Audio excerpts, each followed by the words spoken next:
So since childhood I have been, my mother used to share a lot of experiences she used to have in her schools. So it was fascinating for me also to become to be in this line of teaching. I am really fond of teaching and having a bond with students. According me, teaching very hard task because there are many students naughty. How do you manage?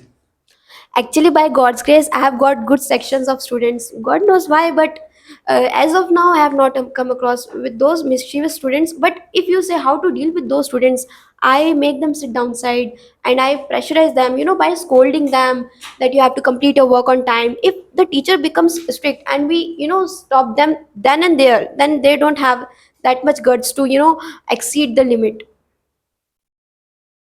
You are become IS officer. I want to become.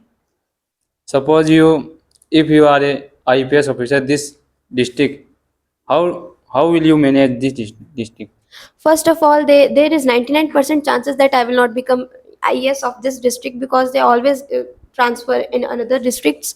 But if someday I'll get chance to become a collector or IAS officer in this district itself, then first of all, there are many issues like water management. I have seen this. First of all, sewage system. I have seen. I will try to improve on that. How do you manage time? How do I manage time? First of all, I try to wake up early.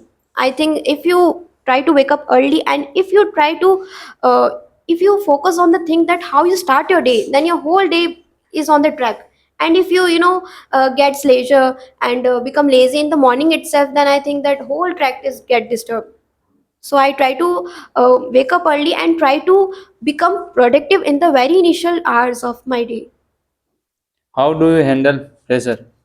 How do I handle pressure? Like I said that now you have also got to know that I, like she has asked, why do you believe so much in God? So being spiritual, I just has said before that it somehow motivates us and helps us in coming out of depression kinds of thing.